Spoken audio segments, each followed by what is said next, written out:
Hello, friends. Happy Friday. How is everyone doing this evening? Hope your weekend is off to a great start. We got the furnace going full blast here. I hope the filters are working because I didn't want to delay it for the 5 or so minutes that it's going to take for this to finish up. But it's cold here. It's cold. It's snowing. All that kind of good stuff. It's going to be winter yet. Anyway, happy Friday. I have the Max's Memorial Friday Sabanelli, as is traditional here on the Friday night live stream, and of course it is loaded up with Haunted Bookshop.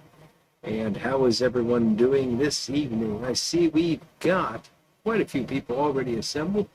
We've got John Brett, and John has got his Peterson St. Patrick's with Maple Shadows. Good to see you, John. Cordy, too. Good to see you, Cordy. I know your friend Dvorak 1. You could stop by. There's Big Dave. Good evening, Big Dave, and Piper on the 45. David Bookshop, and he's got a Rossi 8320 East Farthing and Blue Moon. Nice. Step and Skip Kane, how are you guys this evening? You have to let me know if it's one or both. Ahmad Salman, good to see you, Ahmad. Richie B, no theme song. Theme song wasn't working tonight. Huh. That confuses me. I thought it was working. Did anyone else hear the theme song? Let me know. Signal Man Tony from Rhode Island. How you doing, Tony? Great to see you tonight. And Flint Hill Briar. QWERTY2 says first snow in Belarus. Wow, fantastic. Great to have you tuning in from all the way over there in Belarus. There's Paul Ropp. Hello. He's from Southwest New Mexico. So, yeah, it's probably not getting much snow there, huh? I think I got Flint Hill Briar already. Bona Piper. Happy Friday to you, Christian. Good to see you. Flint Hill's got some 2007 McClellan Christmas cheer. Very nice. Camper Jim. Happy weekend, sir. C&D Yorktown and the Savinelli. Tongue ain't quite working tonight. I'm sick, by the way. I told you that yet. I'm sick. Let's see. Gary Edminster. He's got his Escorti business pipe with the usual black coffee. And Big Dave's got 82 degrees sunny in Tucson, Arizona. Lucky you, Dave. We're not getting any significant snow, but it's just that annoying sort of rain mixed with snow kind of thing. It's cold and damp and yucky. Lord Hogarth, good evening to you, sir. Good to see you. Big Dave heard the theme song. That's good enough for me, Dave. Todd Munson, good to see you, Todd. Oh, my. So I am sick. Was really sick yesterday. I slept most of the day yesterday. Tried to work. You know, it used to be you could take a sick day and just sleep, but now you take a sick day and you're expected to work because everything's virtual. So I did that, but I slept most of the day, to be honest. And today I stayed home again because I just wasn't feeling great.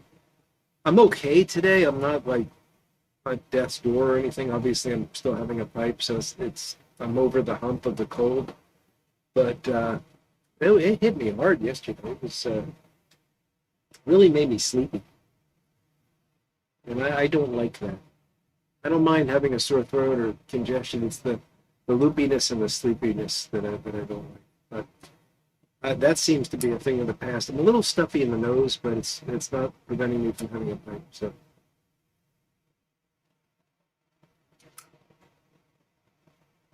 Name that pipe. Good evening to you.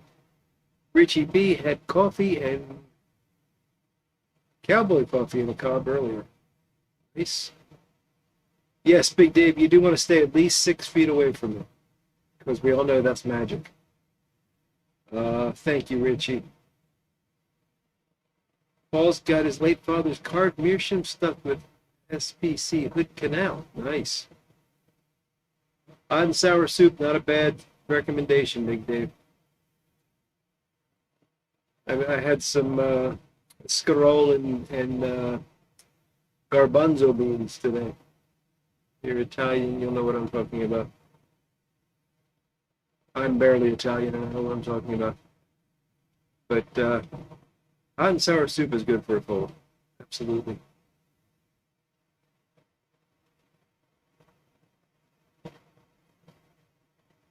Piper in the 45 is about to load a small Dr. Graybo with Rustica for the first time. First time for the pipe or first time for you, Piper?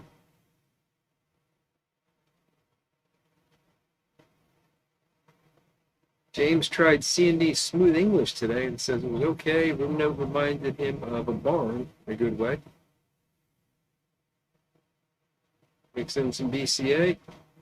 Make yourself some, what's the blend I can't think of now? Where's the Smooth Piper? Peter, the Smooth Piper comes in right on cue. What's the lane blend I'm trying to think of? That's a lot of Kia aromatic crossover. And good to see you, Peter. QWERTY wants to know what kind of glue Missouri Meerschaum Company uses for stems and the pipes. Going to change the stem. It's some sort of wood glue, QWERTY. It might be Type Bond or something, but I've just used Elmer's white glue in the past. It works fine. And anything like that, either one of the Type Bond type glues or Elmer's glue would be fine. Yeah, it was a big deal, Big Dave. It was a big deal, and it's a shame that it drug on for so long because it was sort of mathematically impossible, but yeah, we got there in the end. Ron Hardcrackers, good to see you, Ron. And the Smooth Piper has got Haunted Bookshop in his Friday Savinelli. Did I already say that? I feel like I might have already said that. Well, at any rate. Yornik, hello there. Good to see you tonight. Which version of Yornik do we have this evening? Sea Smoke Pipes popping in to remind me. Yes, HGL is what I was trying to think of. Absolutely. So James was going to make Smooth English mixed with BCA. You might just be recreating HGL. Thank you for the reminder there, folks. Not a terrible blend as far as aromatics go.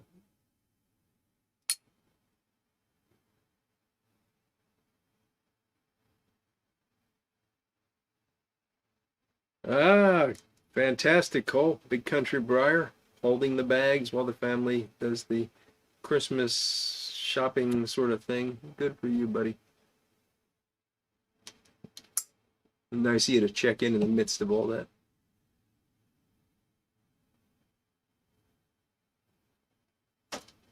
Cypress Piper has finished his haunted bookshop and he's moving on to Burley Flake, H&H Burley Flake. Very nice. Name that pipe Thanksgiving Day in a 7LE 111. There's Phil Rivera. Hello, sir. Good to see you, buddy. Oh, I'm sorry, Zool. I mistook you for Yornik.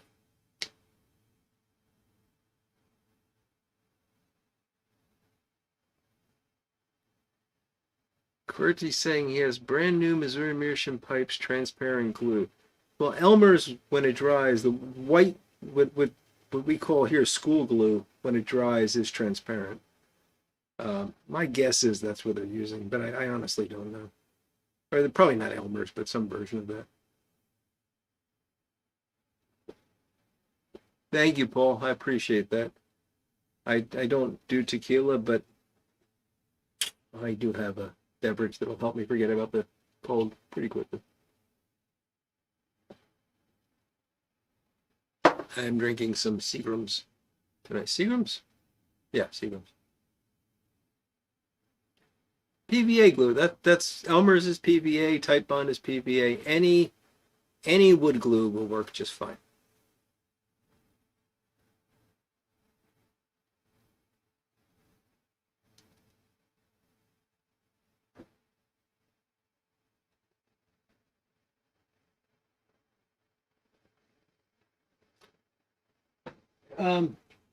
Excuse me for a moment. I'm getting a problem.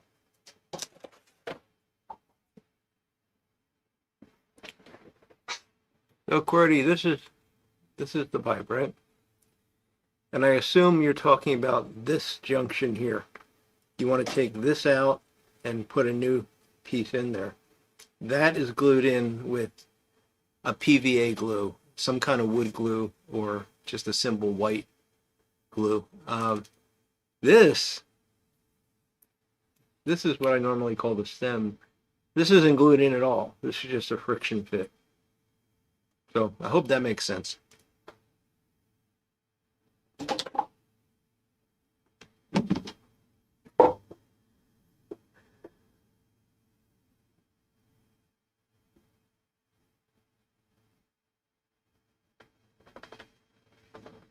Homer's glue is some good eating, says Phil Rivera.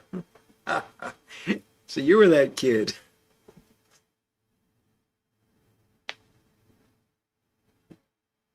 Vodka with honey and hot pepper.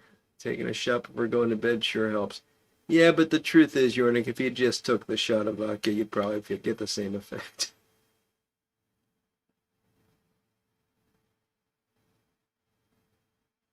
Okay, Steph. Try to stay awake till Skip wakes up for shipped on the boat. Gotcha. Well, I'm glad you can join us. Hopefully we'll be exciting enough to keep you awake. I doubt it, but I'll try.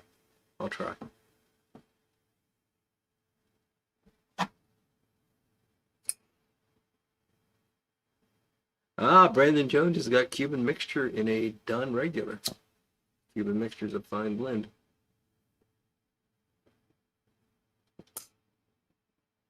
Cob stems are chewy. That's true, Richie B. Jeffrey Feinberg, howdy to you.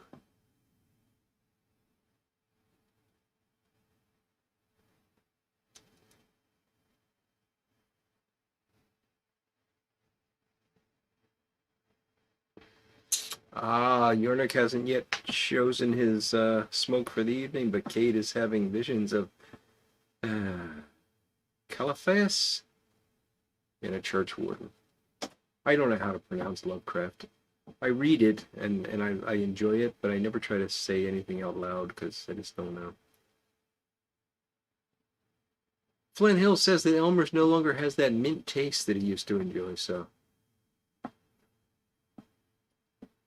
I never really I know I've tasted Elmer's glue because how could you not as a kid growing up in the US? I don't remember it tasting minty at all. It used to be kind of like a sour flavor, if I recall. Kind of the way it smells, or maybe it was more the smell that I'm thinking of.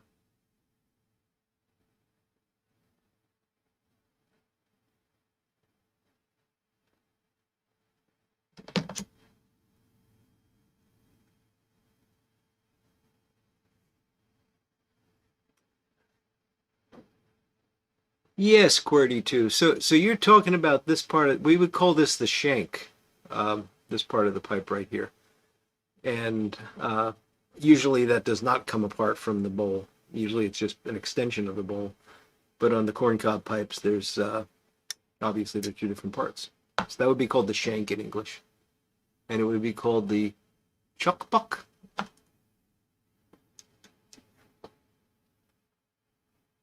Chubuk. Chubuk. And what language is that? It's important to know the parts of the pipe in as many languages as possible. For example, in Japanese, this part of the pipe here is called the bowl. I don't actually know if that's true, but I would bet $100 it is. I always think it's funny how many Japanese words are just, well, they're just English words. Even in cases where you know darn well the Japanese have a perfectly good word for that thing, like dance party. They have a word for dance, they have a word for party. Yet a dance party is called in English dance party. Doug Owen, good evening. You called me in the middle of a rant about the Japanese language, but I'll stop that now because nobody cares. And I'm trying to keep Steph awake, and that's not going to do it. No, Phil, that's a different vision.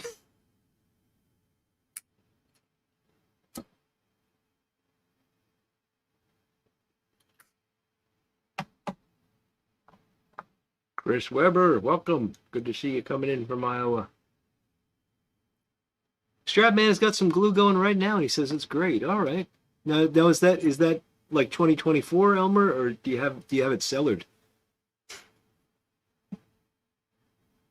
Good horse hoof flavor. There you go, Cole. The flavor of horse hooves. I actually have a lot of hide glue here, made from various bits of, I believe, horse. And boy, does that stuff smell. It's a granulated glue that you have to put into water and slowly warm up until it becomes a liquid. It's great for, I used it when I was making musical instruments because you can reverse it. It just heat it up a little bit, comes right off, but it's a very strong glue. That stuff smells bad, and if we used hide glue in school, nobody would have ever eaten it.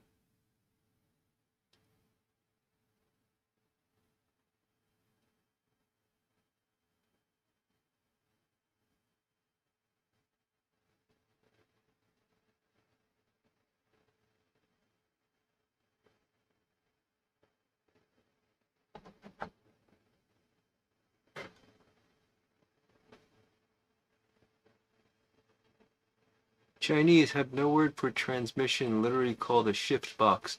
But do they call it shift box in Chinese? Like, are they using the Chinese word for shift and the Chinese word for box? Or do they actually call it shift box?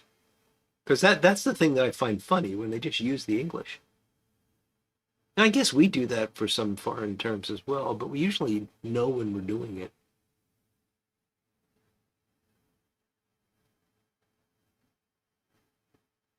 Oh, Richie B putting in a plug for the Houston Pipecast.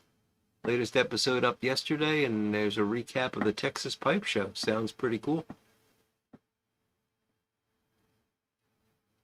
Donnie T, doesn't work out while you're working. I get you. Hope you can catch the rerun. Take care, my friend.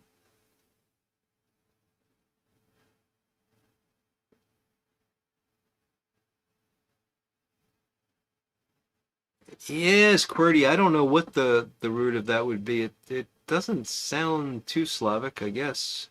Chubuk, Chubuk. Doesn't sound Germanic to me though. I don't know, but interesting nevertheless.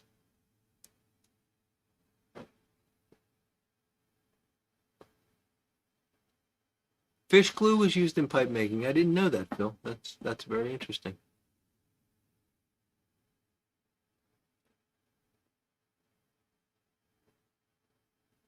Yeah, mucilage used to be used a lot in offices, like to seal envelopes and things like that. I have no idea what that was made of. I think that might have actually been a fish glue or something very similar to fish glue. So they use the Chinese words. Cool. That is interesting, Phil. Yeah, the angled rubber cap, the brown bottle with, yeah, I remember that. Yeah, and you like rub the angled cap on the envelope, and it would pull open a little slot in it that would cause the glue to run out and spread at the same time. Boy, I haven't thought of that in a long, long time.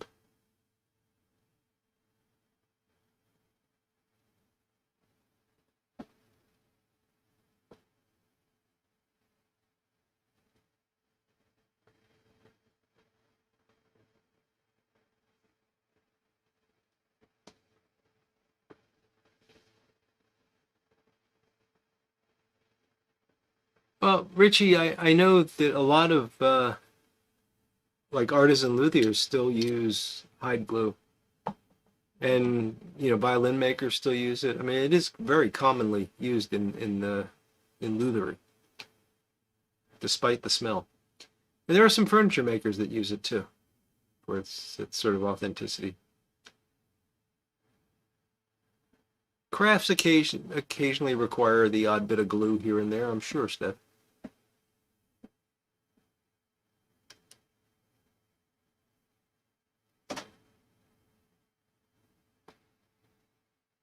Ah, okay. So Jim PM was just in Slovakia a few weeks ago. Old Castle. Sounds really cool, Jim.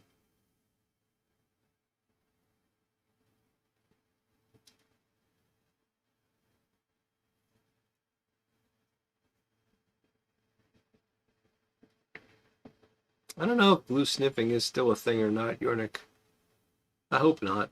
It's not a very smart thing, if it is still a thing. Very dangerous.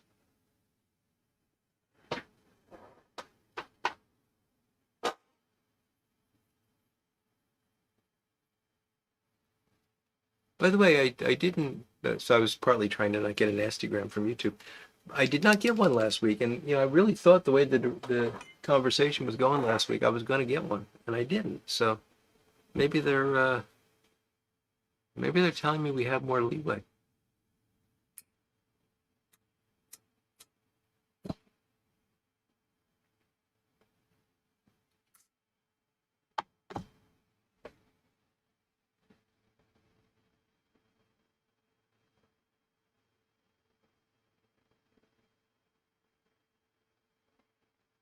Tacky glue for model rock? I don't remember tacky glue. I remember tester's glue. That's what we always used for models. Chris Kahn, good evening.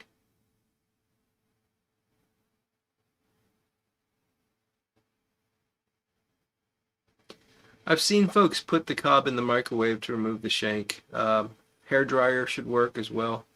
I mean, if it is a PVA glue, it will definitely loosen up with a little bit of heat.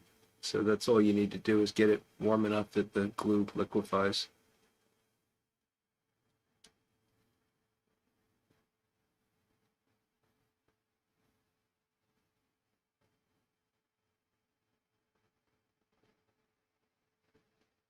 That's a sad story, Flint Hill.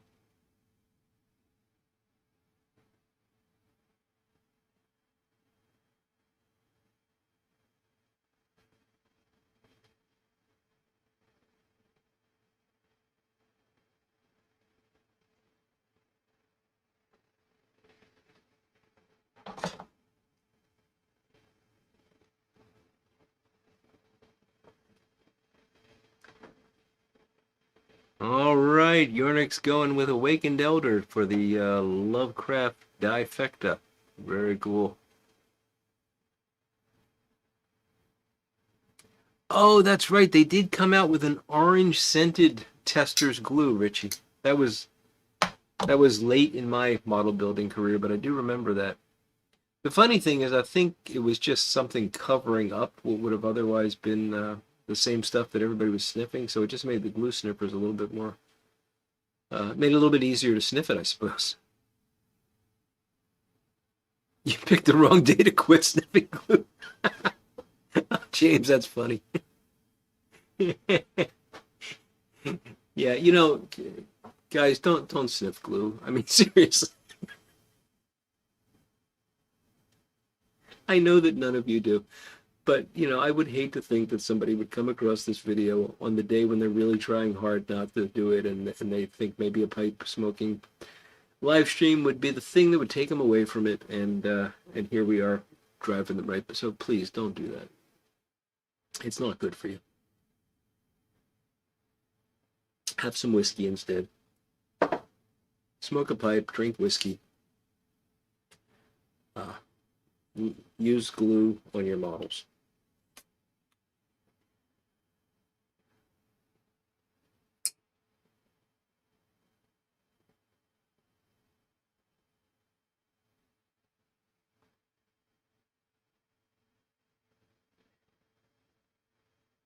Yeah, firm twist will often work, Jim. Although I have to admit, I had one crack on me once. But what I do now, and someday I got to make an updated video on my cob mod method, which I just don't do very often, so I never have the real opportunity to make the video. But I just take I think it's a 3/4 inch Forstner bit for a country gentleman, and I just hold it on the drill press and just drive that 3/4 inch Forstner down until it cuts through the shank, and it widens out the bowl a little bit, so you get a little bit more room for tobacco in there, and at the same time it cuts the thing perfectly flush. You can just leave it that way, or then you can very easily remove it and replace it with something else.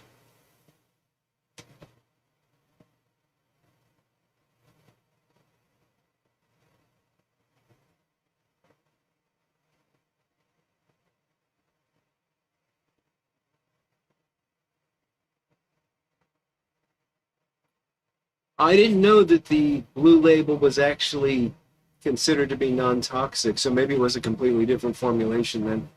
And it probably was weaker.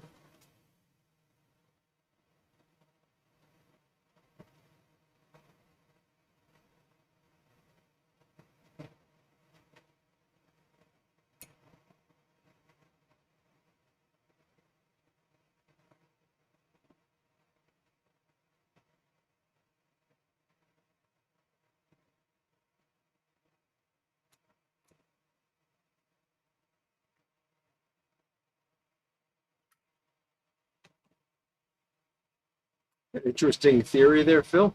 I never had heard that one. Mushroom leg, good evening.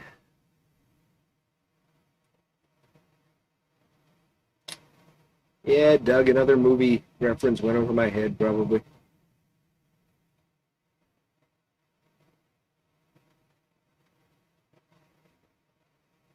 Oh, did I do that in the pipe mortar video, Rich? Okay, well then I don't have to make a video.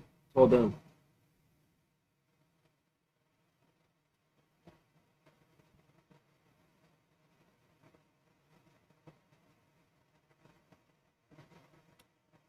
That was more fun, Jim PM, no question about it. Anytime you could get away with flicking a booger that wasn't a booger, that was a good time. Ah, Flint Hill's about to light up his first bowl of C&D Golden Days of Yore. I will stop talking about that now because I don't want to color your experience, Flint Hill.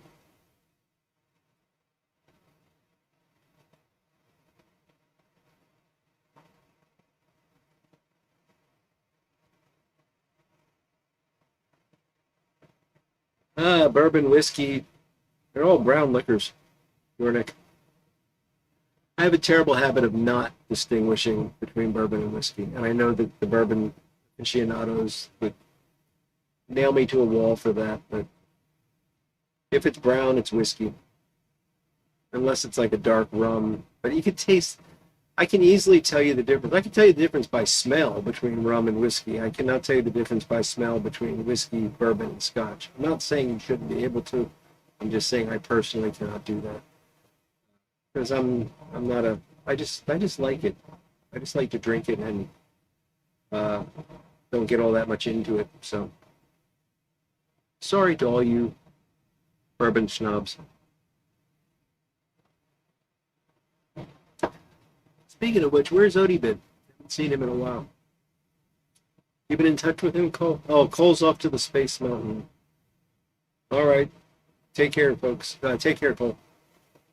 Folks, you can take care too, but don't leave. Mushroom Legs. Got some Edward G. and a Meerschaum Poker. Nice.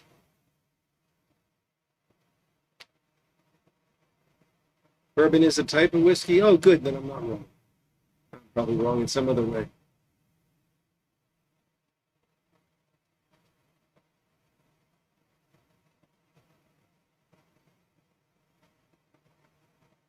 Everybody's jumping on Yornik now because of the whiskey bourbon thing. Don't worry about it. It's all good. It's all good as long as none of you are those I don't have an end to that one. I was gonna pick some liqueur that I thought would be like really, as long as we don't have any of them schnapps drinkers, it's all good. There we go. I wanted to make somebody feel on the outs.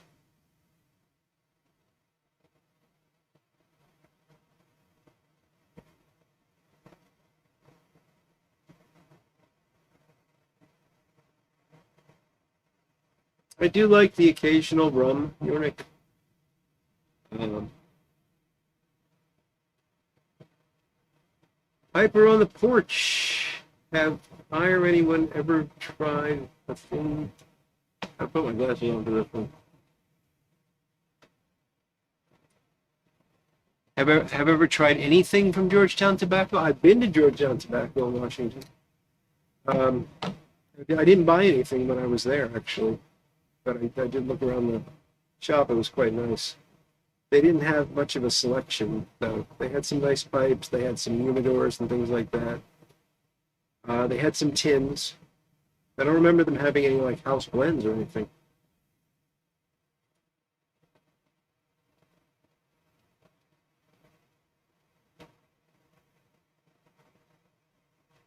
I think they're all whiskeys, Chris. I think so.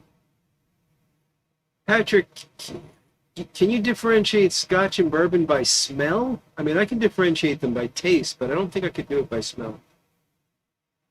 Although I've never tried.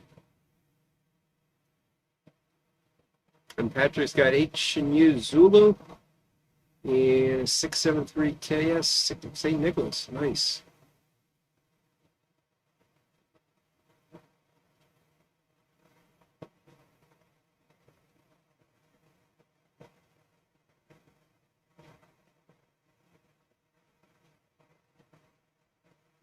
So you don't do Scotch or rye, you're okay. I probably most of what I drink is rye. Occasionally Scotch. Bourbon, it's not that I don't like it, it's just that I don't gravitate towards it. And then sometimes I'll just have like Seagrams or something like that because it's cheap and goes down smooth and easy. I'll use that in like highballs and stuff. But I think Seagram's is just considered whiskey, right? It's just a blended whiskey. It's not a rye or a bourbon or anything like that. It's just plain old simple whiskey.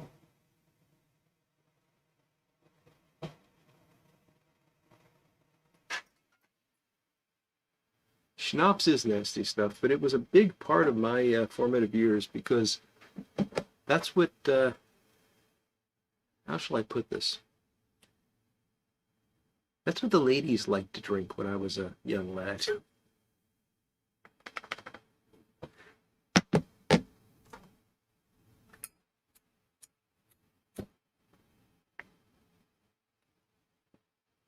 If we were planning a party when I was like, you know, last year high school, early college, Um, you'd have to get a keg of beer, and you'd probably want a couple bottles of whiskey, cheap stuff because we couldn't afford anything really. Uh, but you definitely got a couple bottles of schnapps, usually peach schnapps, because that's what the girls would drink.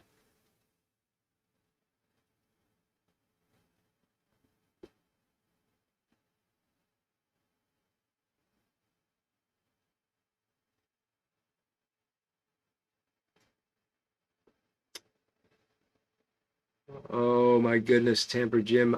So my friend the Durham Duke sent me a text message the other day and said the Hallmark cruise is leaving port today, but don't worry, you and your wife can book up until our booking for next year begins in February. And I wrote back and I said, okay, I'm gonna conveniently remember to tell her about that sometime around July.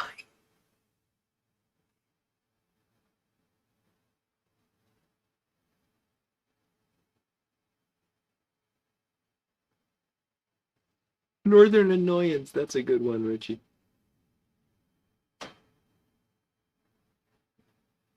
So Doug is laying it out. Bourbon is corn, Scotch is malted barley, and Canadian whiskey is rye. Rum can be either sugarcane or molasses. Doug, I will remember that until next time we need to talk about it, and then hope that you're there to set me straight again. And Amarilla is pain-based, says joining. Okay, we got that all sorted. Let's see.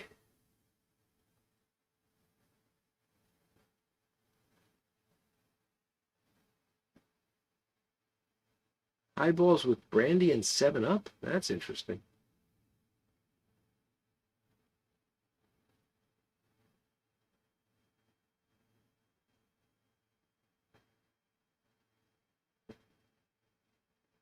Lord Hogarth, if the Hallmark cruise hit an iceberg, depending on who's on it, it would not be a good thing for us. It would be like a whole year of mourning, and you know, it just wouldn't be a good thing.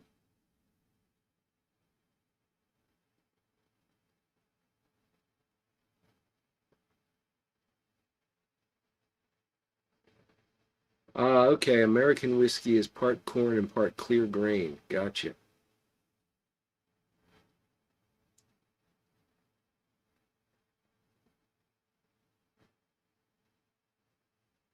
Flint Hill, I cannot drink Jägermeister. Uh, I, Jägermeister tastes like some of the worst medicine my parents tried to get me to take when I was a kid.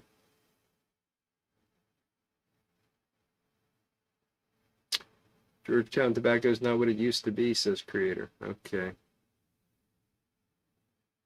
I mean, it was nice. It just wasn't what it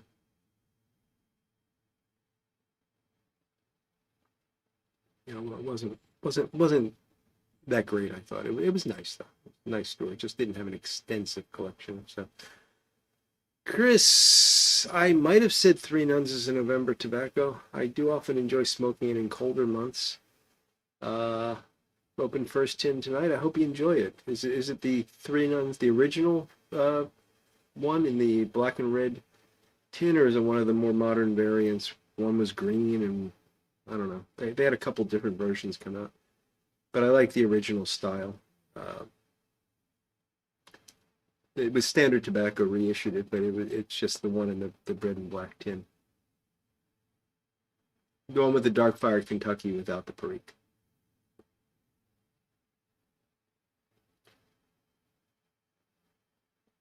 Yeah, John, slow gin would have it just wasn't as much of a thing when I was growing up, but I can see that.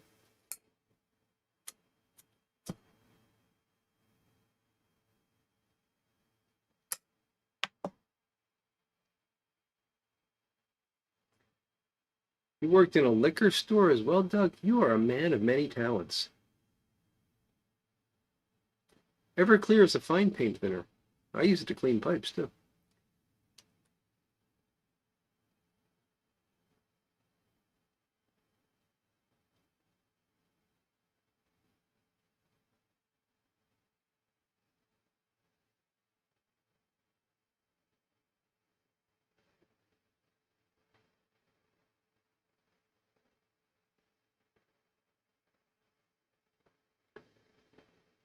Tullamore Dew Irish coffee. Very nice, Peter. Tullamore Dew is a nice Irish whiskey. I do enjoy that. I like that more than Jameson.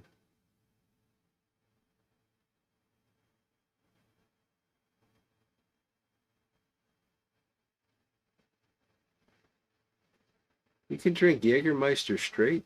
You're a better man than I, Richie, or a crazier man than I.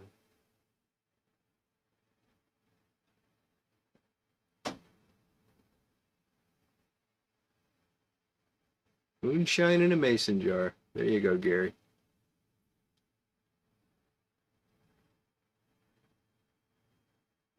Yep, Paul, just bringing those up. Tell them we're doing Jameson. Both fine things to drink.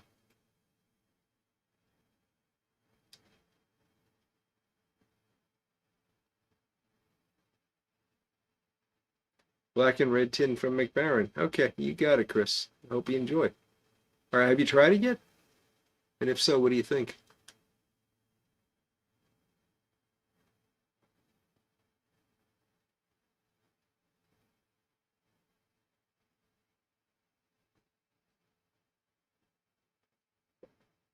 Stratman. That's nice of you to say, but I highly doubt that's true because I got to be honest, I don't have a good sense for the state of the YTPC these days because I've been so busy. I really haven't been watching anybody's videos. Very rarely do I get to watch any YouTube. So, I don't know, but I just keep doing what I'm doing, and I really appreciate that you guys show up and that other folks are doing what they're doing. Um,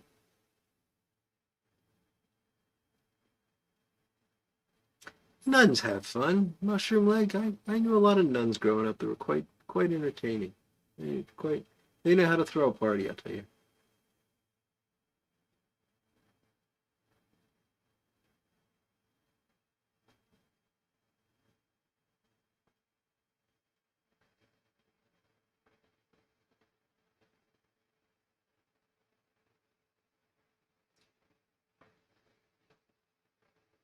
So it's high tea in the Urnick household.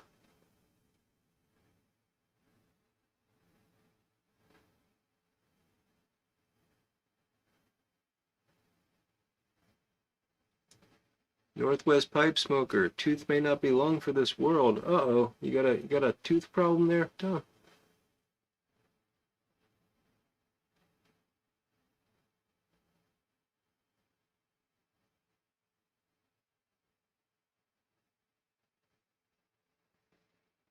And there's Eric, blue collar pipe smoker. Good to see you, Eric.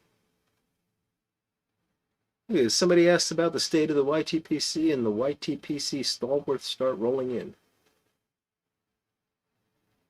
That's going to go straight to Eric's head. I was talking about Tom, Eric. Tom and Eric.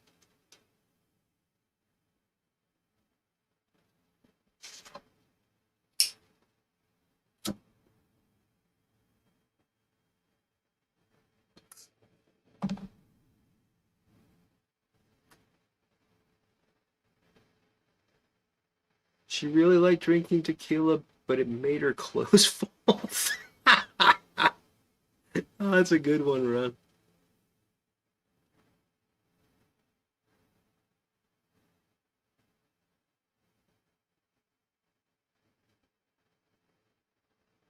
At this point, Tom, the question is what hasn't Doug done at one point or the other? Remarkable fellow, Doug.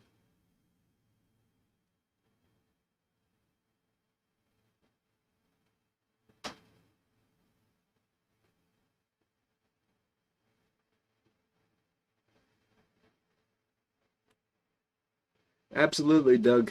Bushmills is quite good stuff. Not that I would know from personal experience. I've been told.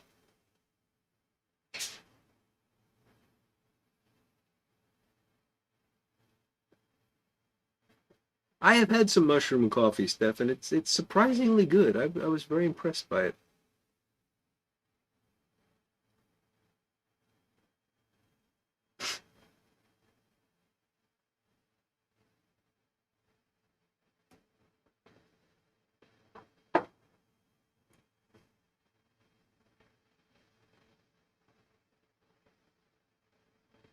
Back around the tooth with Balkan Supreme. I don't know if 9 out of 10 dentists would approve of that, Tom.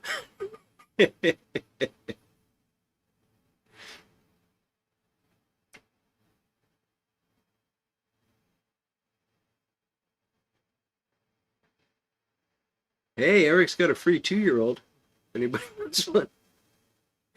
Do you want us to sing him a lullaby, Eric? Would that help? Probably not, since you'd only hear me singing, and I've been known to scare children out of their wits when I sing.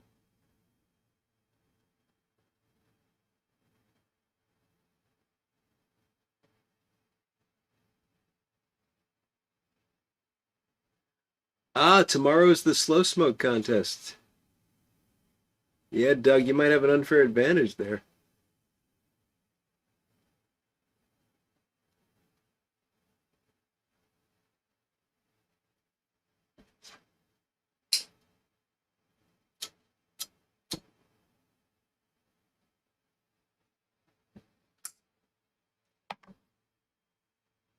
Yes, Pepe. My grandfather used to, when we lived in South Philadelphia, and he every year at Christmas he would take gifts to the sisters. I think it was there's a monastic um, convent in Philadelphia. I forget the official name of it, but they're colloquially called the Pink Sisters. And these are they take a vow of silence and they pray constantly. And he would take them like candies and things like that every year at Christmas. So I know that tradition quite well, Pepe.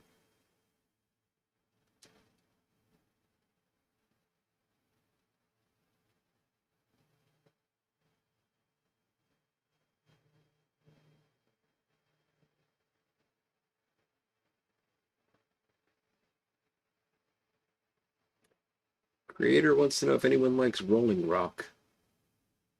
I'm just going to leave that hang out there, Creator. So I have finished up the Haunted Bookshop, and I think I'm going to do a surprise here. Because I have a cold,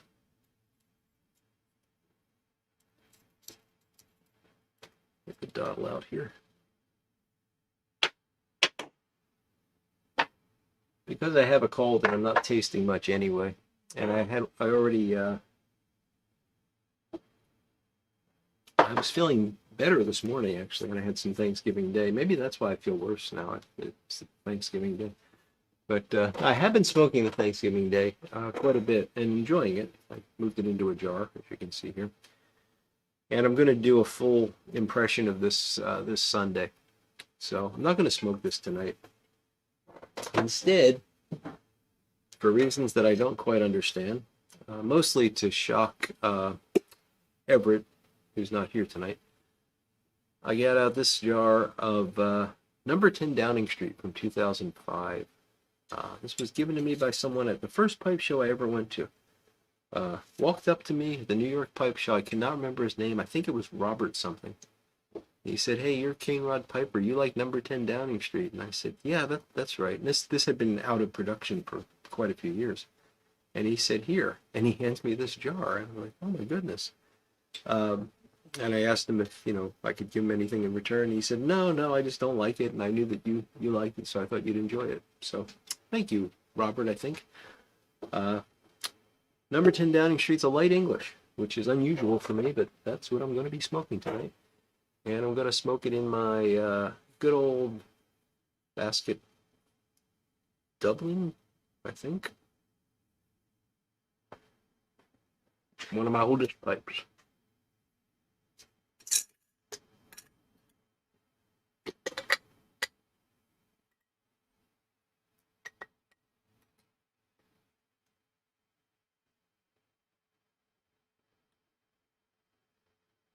No, Doug, they didn't hit you for not giving gifts. They were quite sweet.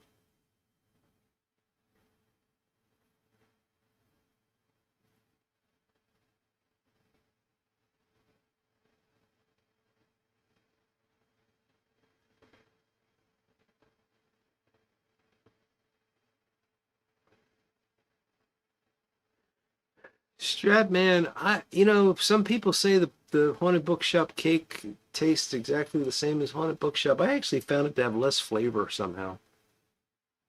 It's almost like they pressed all the goodness out of it, but that's just me. Ah, Pepe likes Rolling Rock. Okay, somebody likes it. Oh, and Pepe's mom says so too. $5 bucket and a dozen wings for his mom. Okay, not a bad deal.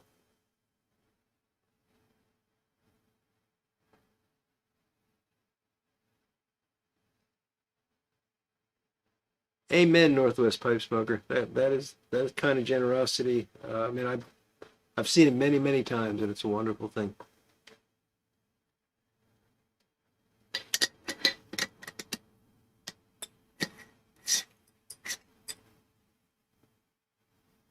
Oh, I can understand that, Doug. That is just sheer tedium having to paint that many identical rooms, probably the same color.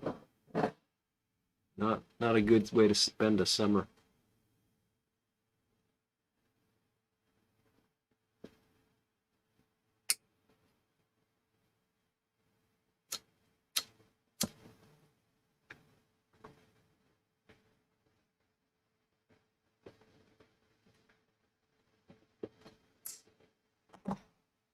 Mm, that's nice. I don't know if you recall this or not, but Number 10 Downing Street was my go-to smoke for many many years. Back when I first, well, probably my second year of pipe smoking. For a while, I just was smoking Captain Black, and then I wandered into a pipe shop in Squirrel Hill near the University of Pittsburgh, and uh, was given Number 10 Downing Street because that's what the woman decided I needed to smoke. 80-year-old corncob pipe chewing lady told me, "You'll smoke this," and I loved it, and did for a long time. So he used to give it to his math professor. There you go.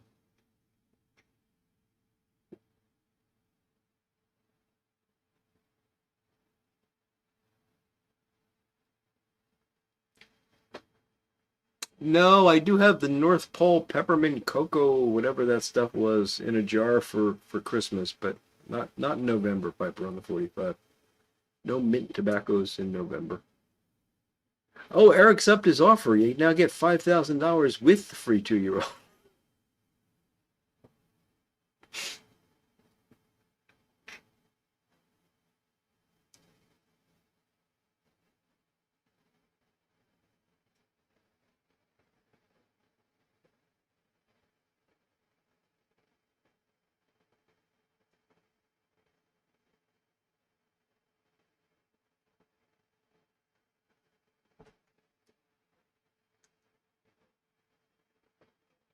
Stuffy AK79 says he had McBaron H&H Burley Flake, and he got peanuts, dark coffee, cherry, dark fruits, and weirdly enough, vanilla cake batter randomly at times, and really liked it.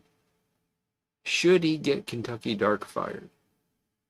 Are you asking should you try Kentucky Dark Fired, or are you asking if you should taste Kentucky Dark Fired in the H&H Burley Flake? Sorry if I'm being a stickler here. The answer to the latter question is no. I don't think you should taste any Dark Fired in Burley Flake. I never have. Should you get Kentucky? Do you like Dark Fired Kentucky tobaccos? Have you ever had them before? I mean, the H&H Dark Fired is it's a good blend if you like Dark Fired Kentucky. I'm not a big fan of it as a standalone, so for me, I wouldn't recommend it. But if you like that sort of thing, then it's the sort of thing you'll probably like. Hope that's a bringing endorsement.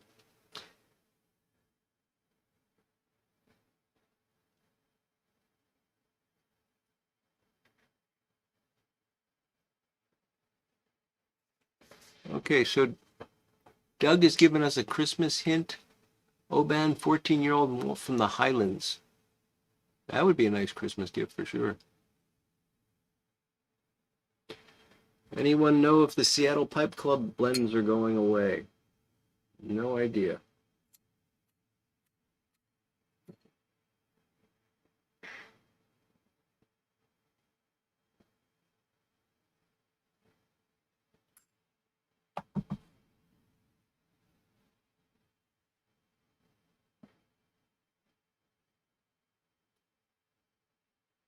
Oh my goodness, Doug. With a scrape off the walls. And I'm guessing you weren't scraping off loose paint. Uh,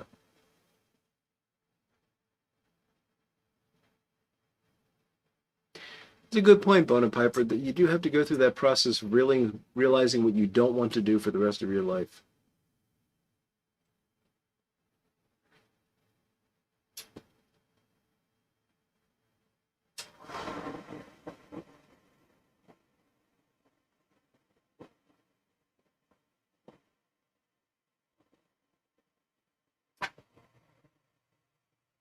Oh, I see, Taylor. Sailor, so you were their supplier line then, huh?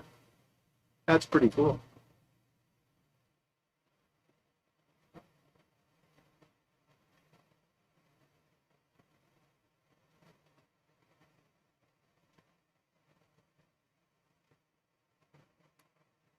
Mushroom Legs asking, how long have I been smoking? I stopped counting, but it's been more than 30 years.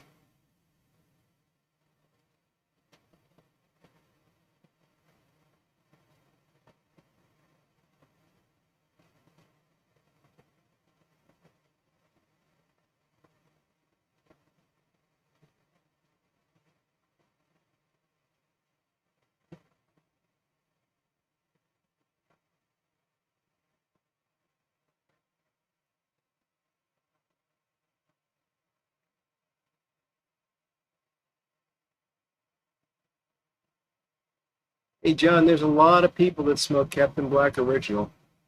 I'm not putting it down. It's not for me, but I did smoke it for quite a long time. And the interesting thing was that I just thought that's what pipe tobacco was. And I was perfectly happy with it. You know, I was a pipe smoker. There was nothing that was going to change that. I just found other things that I liked more.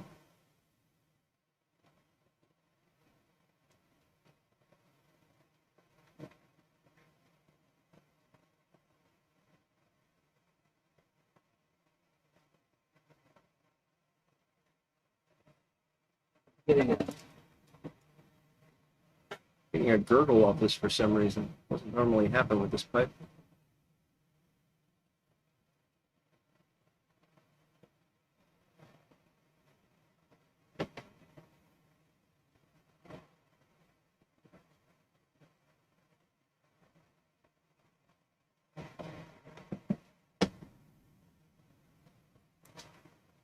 And James is putting aside the tobacco for the night for some herbal smoking blend.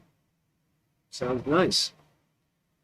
I tried some of those Native American uh, herbal blends, and they were interesting.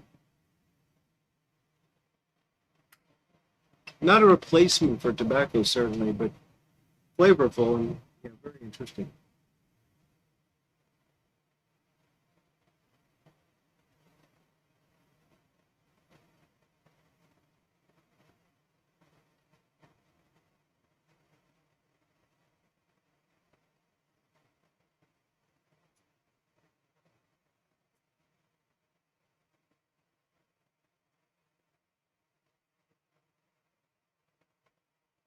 52 years, Gary. That's amazing.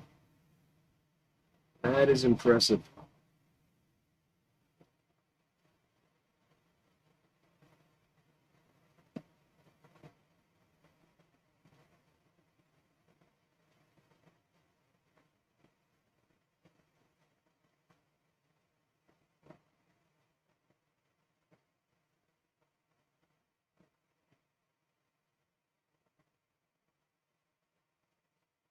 So, Doug, did it work? Did you actually become smarter than you actually were?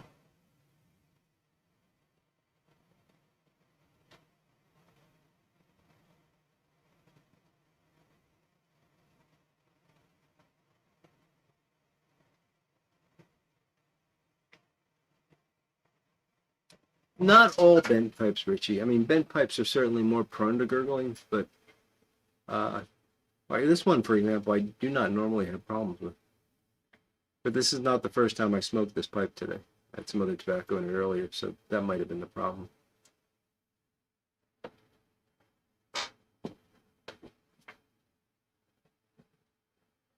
But certainly bent pipes, if you're going to get a gurgle from a pipe, it's more likely to happen with a bent pipe.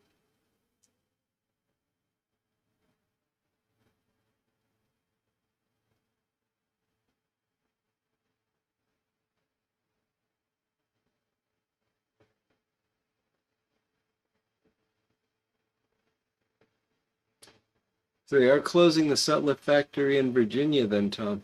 Okay. Everything's going to Denmark. That's interesting.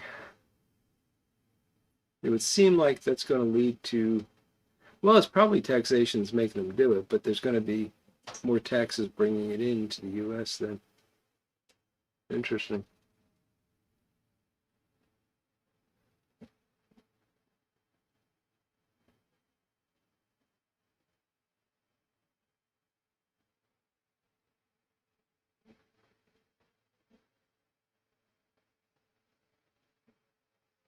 Okay, Stuffy. So you haven't had it yet. It's definitely worth trying. You know, those H&H blends are a good place to start. Those are some very good salad blends. Be careful though going outside of that because McBaron blends outside of the H&H range tend to have a reputation for being very bitey. But the H&H range is very good.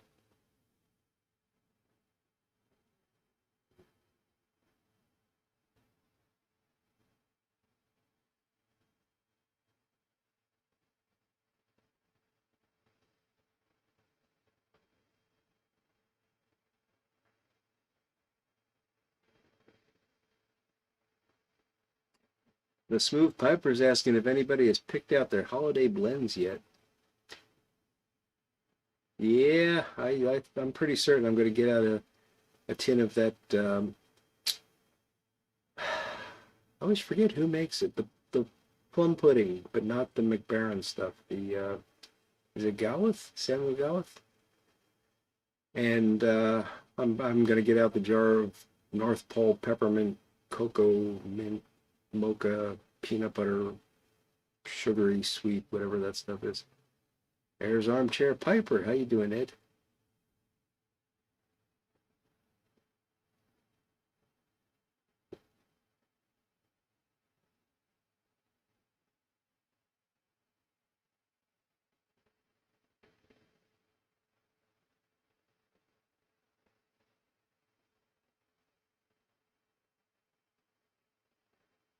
I don't know what the tariff would be, Tom. I'm just guessing that there it must be more economically feasible for them to import things into the U.S.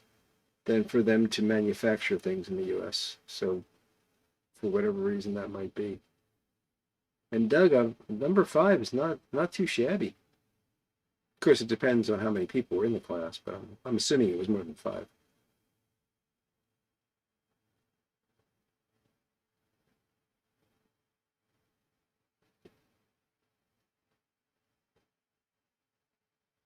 You're going to give up smoking for the holidays, Yornik? That's unusual.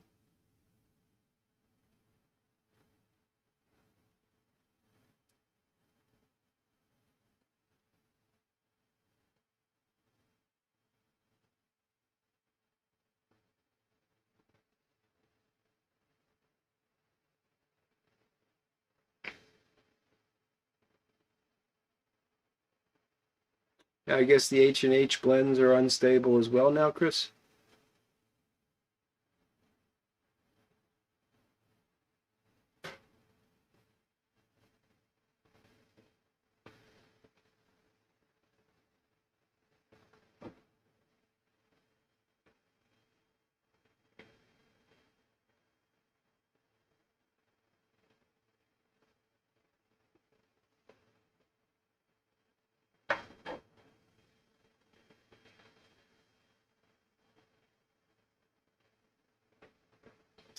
Germaine, thank you, Doug. Why can I never get that right? Probably because I get to very rarely smoke it, but I am going to open a tin of Germaine plum pudding. Yes. And that will happen the first Friday in December, right here live. Aren't you lucky? You lucky dogs.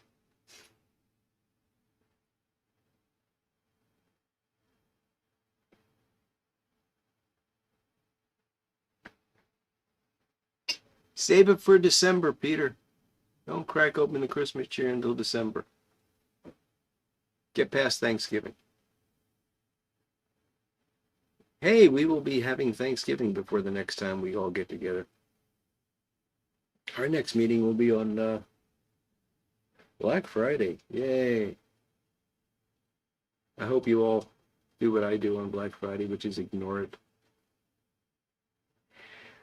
I'm going to have another bachelor Thanksgiving this year. The wife is going to go to Virginia to have Christmas with my sister-in-law and her mother, and doing something about the sister-in-law's moving, and I don't know.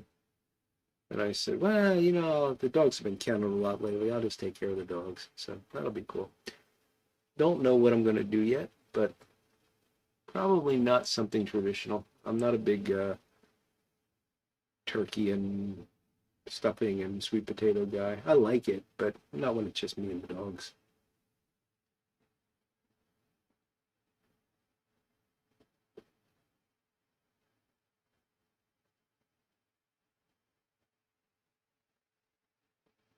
I'm seriously considering doing something Asian this year.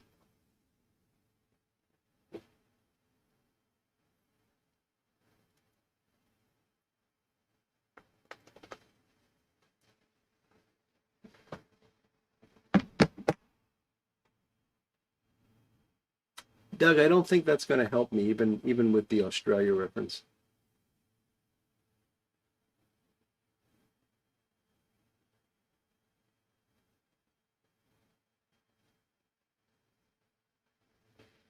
Sutliff Black Spice. That's a nice one. Name that pipe. I have some of that jarred up somewhere.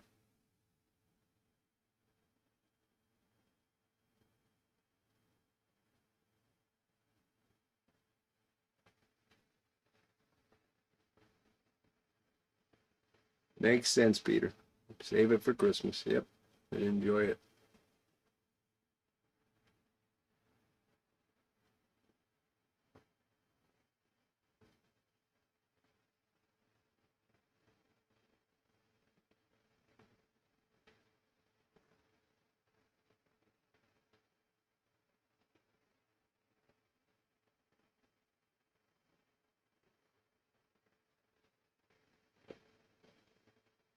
Hard to not love a woman with a poetic back end there, Yornik. Lurker Troy, how you doing?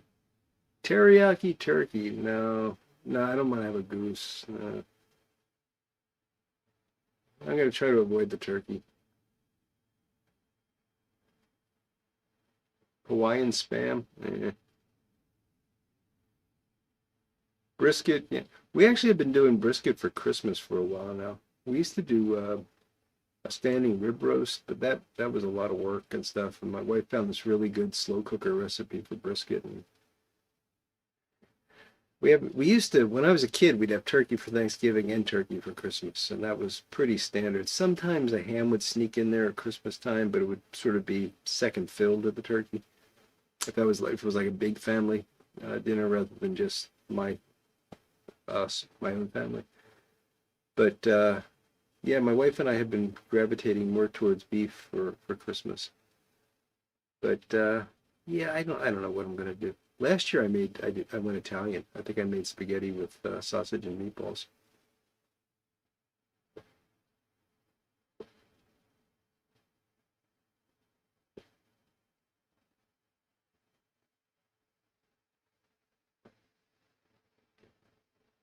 Smooth Piper's moving on to the Granger. Good deal, Peter.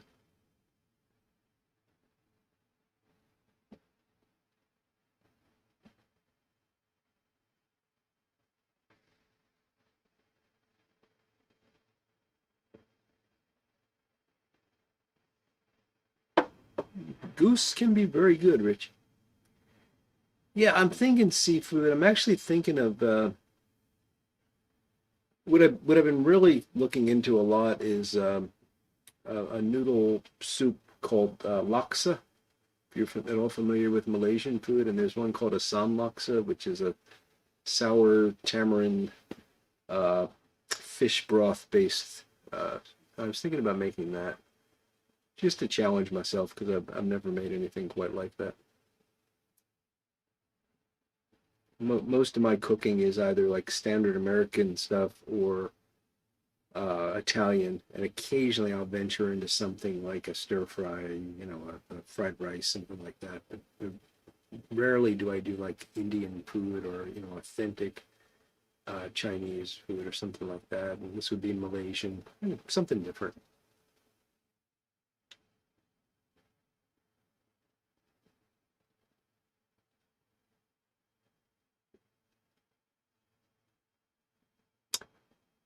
I had duck a couple years back. I made a duck for Thanksgiving. It was very good, but it wasn't because the dogs got the jerky.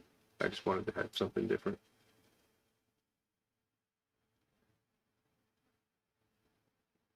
Geese do tend to have a lot of fat on them.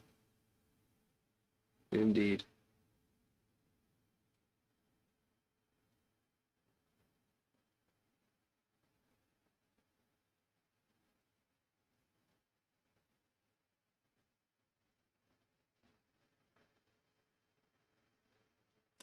Italian beef with gnocchi. Oh, that sounds good, Jim. And fried turkey. Yeah, I've never fried a turkey. I don't know. Someday.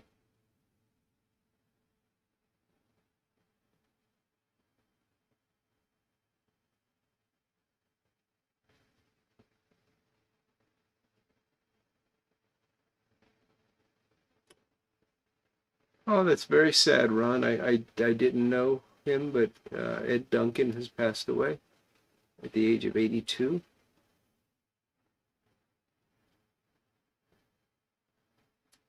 He used to play sea shanties at the New York Pipe Show, and he came in 10th in the Boston Marathon in 1961. Amazing. Amazing.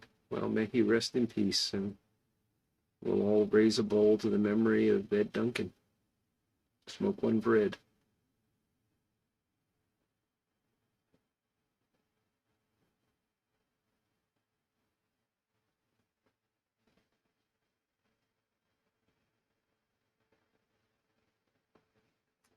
Sounds delicious, Doug.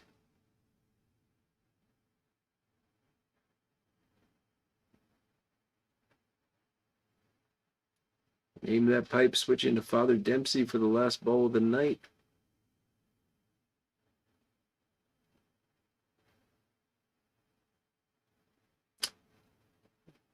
Duck it's very good, Peter.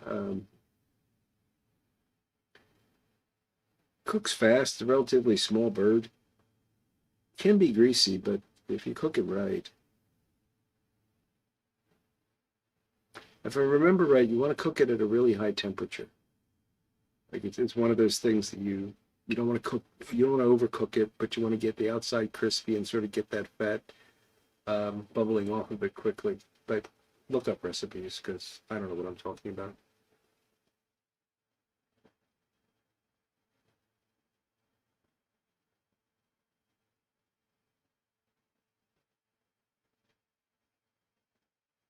Bumpuses with the dogs, yes. Mushroom leg, yes.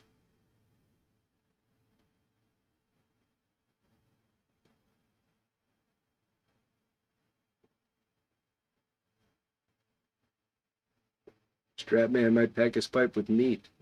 Be careful. You don't want to recreate the bacon old fashioned.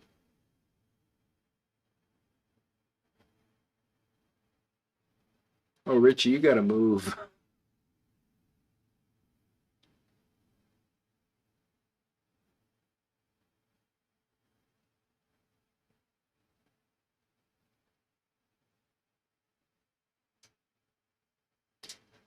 I think I put it on a rack in the oven, Peter, but it's been so long I do not remember. If I can dig up the recipe, I'll send it to you. I might have kept the recipe. Vacuuming with enthusiasm. That's a possibility.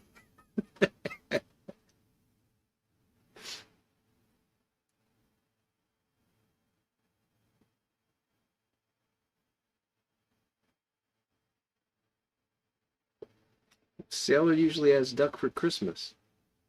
Interesting.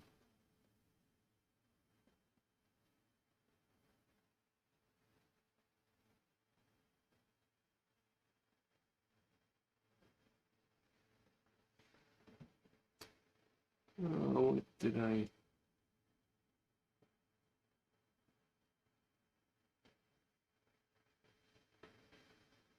Okay.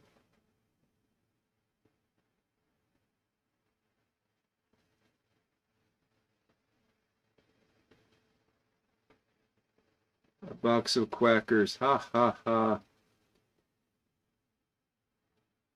And hey, Doug, one of those ducks just might ask you if you got any nails.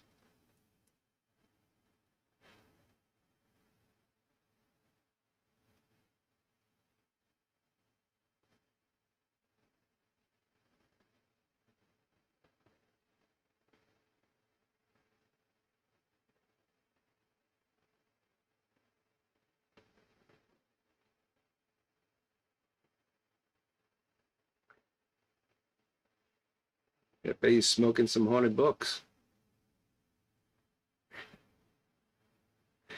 That's funny. I never got that whole turducken thing. I don't know. There's something really gross about putting one animal inside of another animal. I don't know why people celebrated that.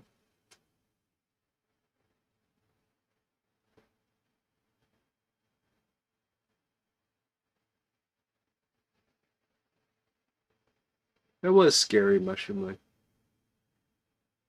It's funny, there's something more scary about the concept of a haunted book than a haunted bookshop. Maybe just because I'm so used to thinking about haunted bookshop, but for some reason the book itself being haunted seems a little bit more personal.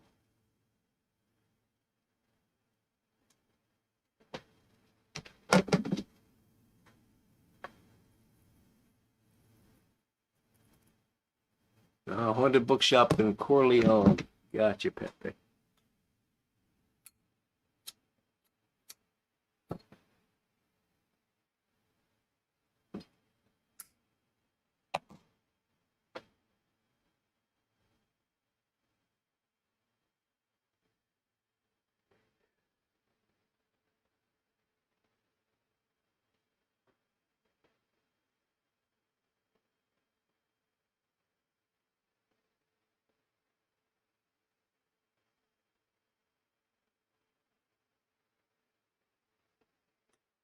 A lot of Lovecraftian references these days. This night, this live stream. There we go.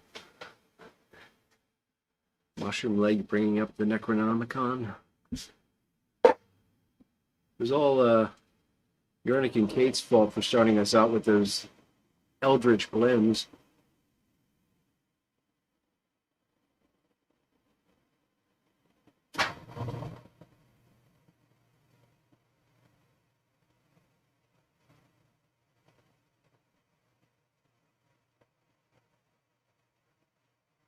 Are you serious? Donald Duck is banned in Finland because he doesn't wear pants?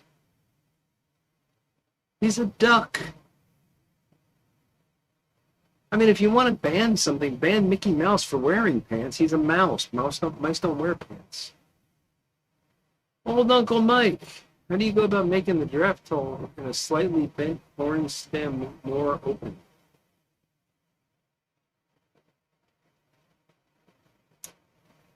Yeah. Depends, Mike. Are we talking about the bit end or the shank end or both? So the shank end, to the extent that you can get a drill bit in there, you can very carefully hand drill it out. Don't use an electric drill, but just mount a drill bit in something, even if it's a pair of vice grips, and just slowly turn it. If you got to go through this end, there are tools that you can get.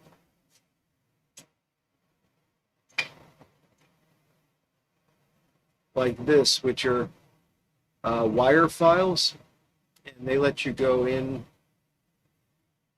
Actually, won't fit in this one. There we go. They let you go in this way and sort of file it out. But on a bent stem and a bent horn stem, that's a difficult job. It's the whole stem. Yeah, it's going to be hard to get that done throughout the whole stem. I mean, honestly, if I were still doing that kind of work and you asked me to do it, I'd probably recommend you get a new stem made rather than try to fix that.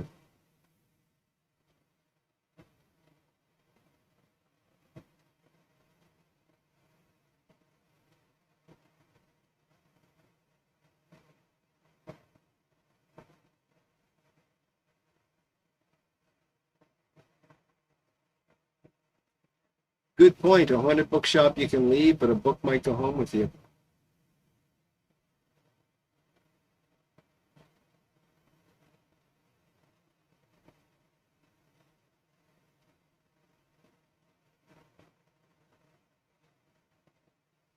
Always does good indeed, Yorick.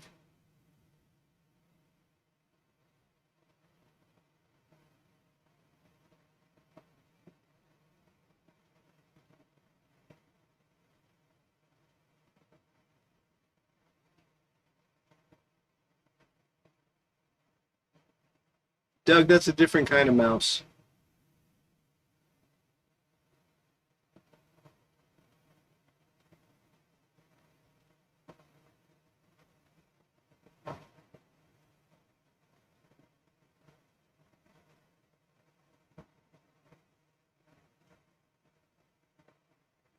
Yes, Tom. I forget what those things are called, but they're usually sold in the welding supply section of the hardware store.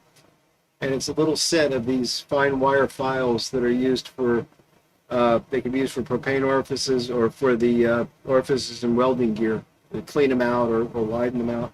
And they will work quite well. Uh, this thing that you can get from Vermont Freehand, and these are quite inexpensive. I think they're $2 or $3. These work really well too, but they are just one size. So if you want something that you can kind of step through, what Tom's recommending is good. And I don't know what they're called, but they kind of look like, if you're familiar with the feeler gauges that people used to use to gap spark plugs and things like that. It's a set like that. It's a little metal case where they flip out, and there's usually, I don't know, 6 or 8 of them. They do work really good, Tom. It's a good suggestion.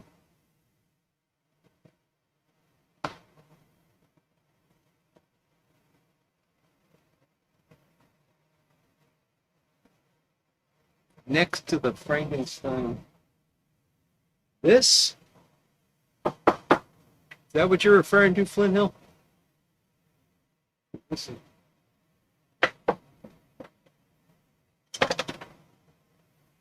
That's a wrench. This is an old wrench that was my dad's that I picked up when I was up in Vermont after he passed away. Need to restore it at some point, but it's a Russwin, 1906, I believe, is the patent date on it. That's what that is. If that's not what you were talking about, I don't know. I don't know what a rubber truncheon is, so I don't think I have one.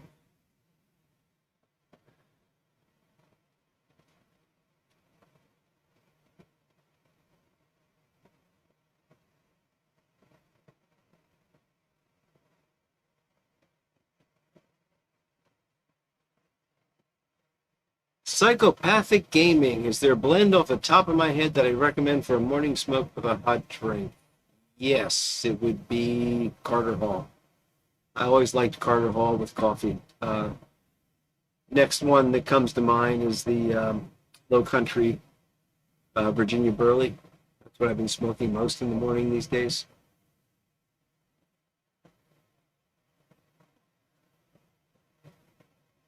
You know, Lurker Troy, if it was a ebonite stem, I might recommend straightening it out and then doing what you're suggesting. But I don't know about bone. He said it was a bone stem.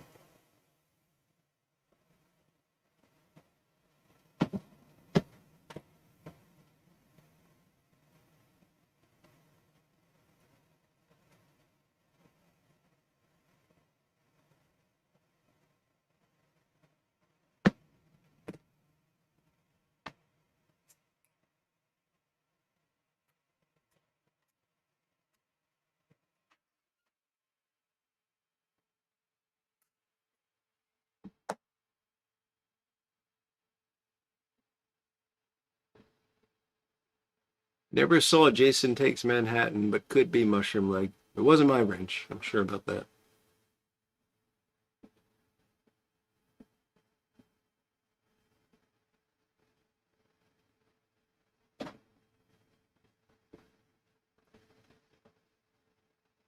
Yeah, you could definitely get the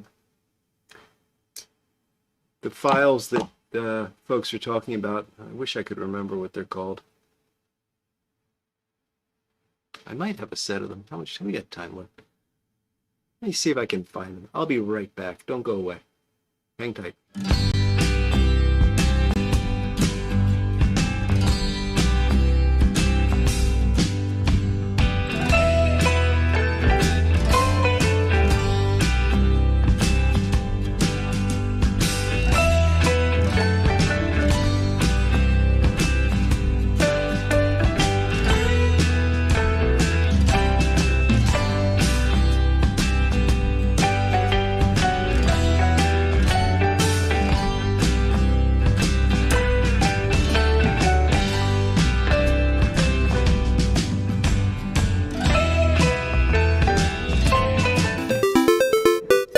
Look at that.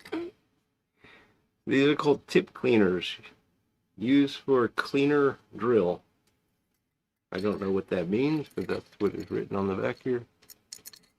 And you open this up.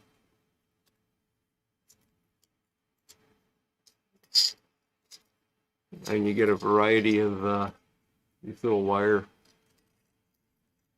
And you can see they go all the way up in size to quite large. And then there's a sort of file thing there for, I don't know what you use that for, but yeah, so these guys all would be quite useful to get down into. I mean, some of them are just ridiculously tiny, but yeah, and I think this costs like $6 or something, so you can get down in there pretty far. Now the problem with these is they're not as flexible as these guys, which are also fairly inexpensive, and you can get from Vermont Freehand, vermontfreehand.com. So I'd still recommend one of these, because this is good for rough work, and this is really better for sort of fine tuning. Having said that, I bought these thinking I would use them for fine tuning of the end of the mouthpiece, and I think I used them once and decided that I was better off with like a diamond file. But yeah, if you're trying to open things up, they do work well.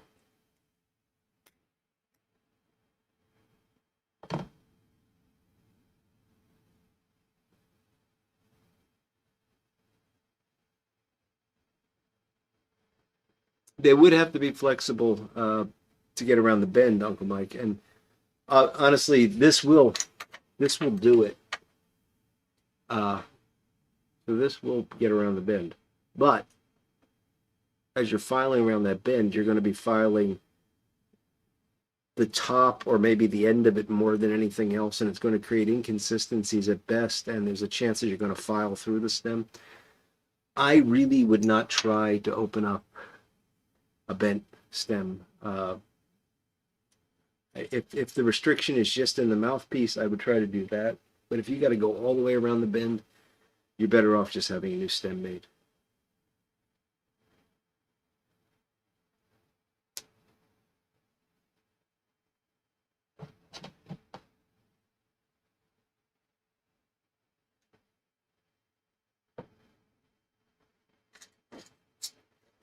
They are called tip cleaners. That's the only information I got on them. Anything written inside?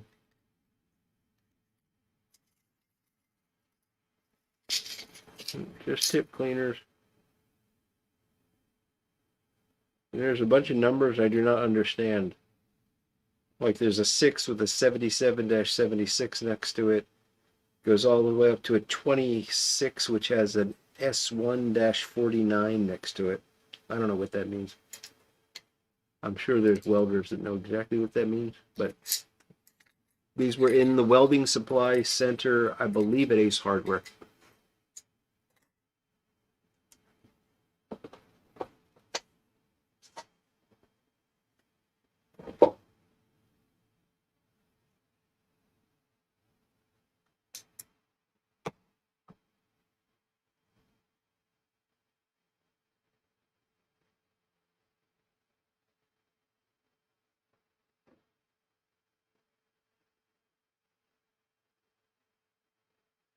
You can go with skinny pipe cleaners, old Uncle Mike.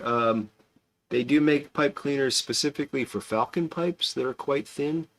Also dill brand tend to be thinner than any of the other ones, so that's another option.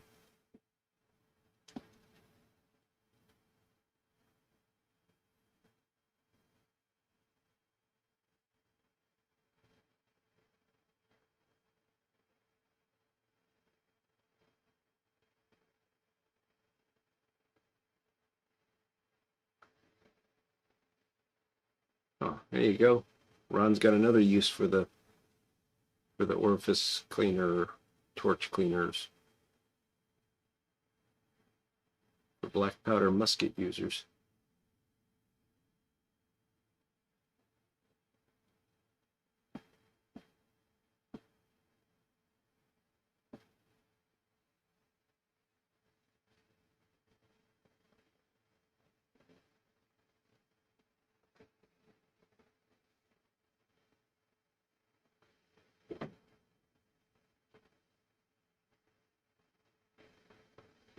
$20 for a new stem, Doug. Man, that's one of the reasons I get out of the repair service or the repair business. I can't even get the materials for $20. They're using pre-molded stems, so it's easier.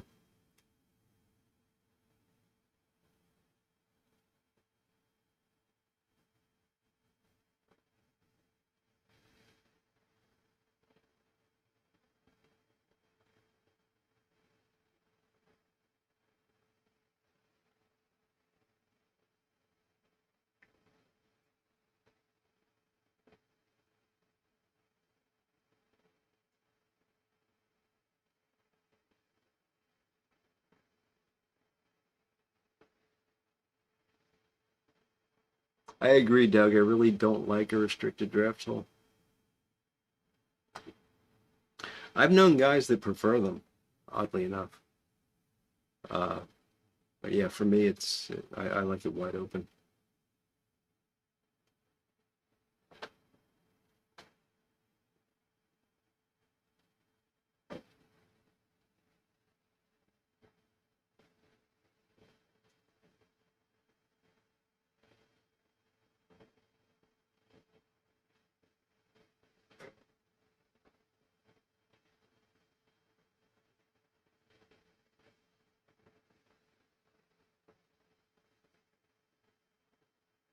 Well, Mike, you could keep the original stem and just have a new stem made for it, so you'd still have the original stem.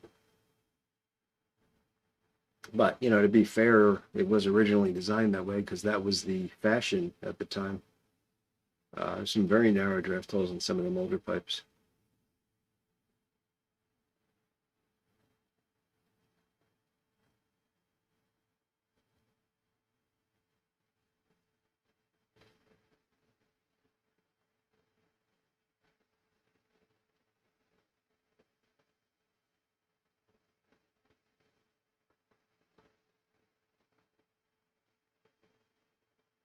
Yeah, I get it, Doug.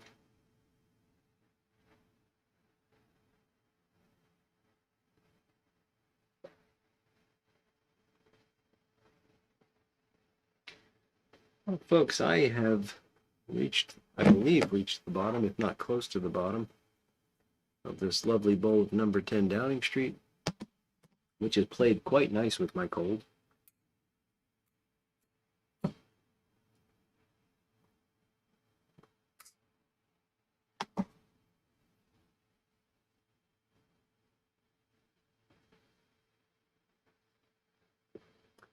So I believe we're going to call this to a close and let you all get off to starting your weekend. I hope you had as much fun as I did. I always enjoy the heck out of this, and tonight was no exception. Is a tapered stem considered restricted? Not if it tapers back out. I mean, it really depends on the taper. It's hard to say. But most stems do have some taper to them. Okay. Richie went to the bathroom and it seems everything's fine, Richie. I was just looking for stuff. Anyway, let me let you guys go, and I will go because I got to get some sleep and hopefully get over this this cold. highlight of my week too, Patrick. Thank you for saying that. I always enjoy it. I always appreciate you guys showing up to share a couple of pipes with me and some nice conversation. So I hope you all have a very happy Thanksgiving. You definitely are on my list of things to be thankful for. So think about that if you want. I will do a show on Sunday, and I will be back next Friday, Black Friday. I don't know why I keep saying that because it means nothing to me, but uh, so I hope you will join me next Friday, where we will probably all be eating turkey sandwiches and moaning in digestive pain. So with that, my friends, take care, and we will see you all next week.